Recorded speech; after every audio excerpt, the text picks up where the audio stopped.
Given enormous physical strength from God. Video titled by Dr. Step Harris. Now Samson went to Gaza and saw a harlot there, and went in to her.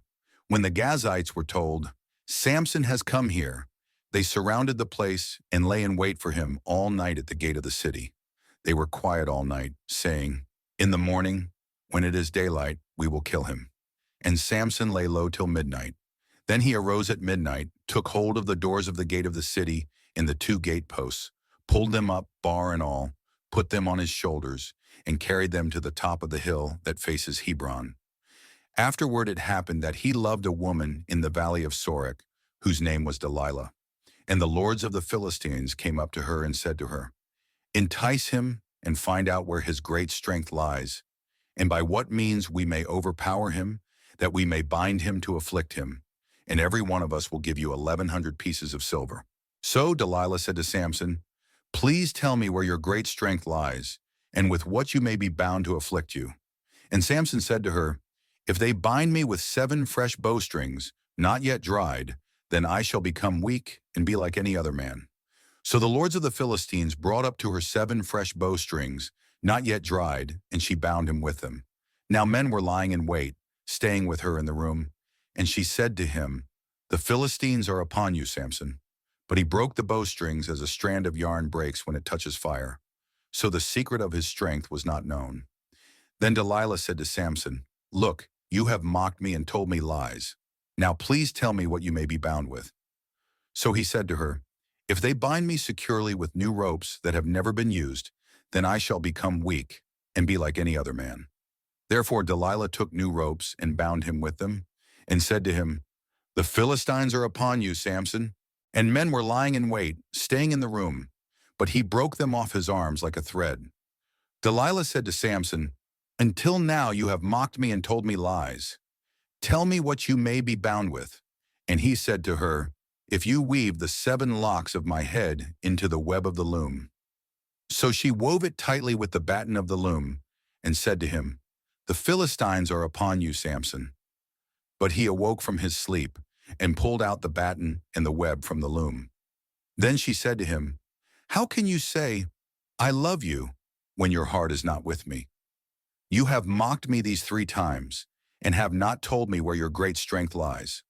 And it came to pass, when she pestered him daily with her words and pressed him, so that his soul was vexed to death, that he told her all his heart, and said to her, "No razor has ever come upon my head, for I have been a Nazirite to God from my mother's womb. If I am shaven, then my strength will leave me, and I shall become weak and be like any other man." When Delilah saw that he had told her all his heart, she sent and called for the lords of the Philistines, saying, "Come up once more, for he has told me all his heart." So the lords of the Philistines came up to her and brought the money in their hand. Then she lulled him to sleep on her knees, and called for a man, and had him shave off the 7 locks of his head. Then she began to torment him, and his strength left him. And she said, "The Philistines are upon you, Samson." So he awoke from his sleep and said, "I will go out as before, at other times, and shake myself free." But he did not know that the Lord had departed from him.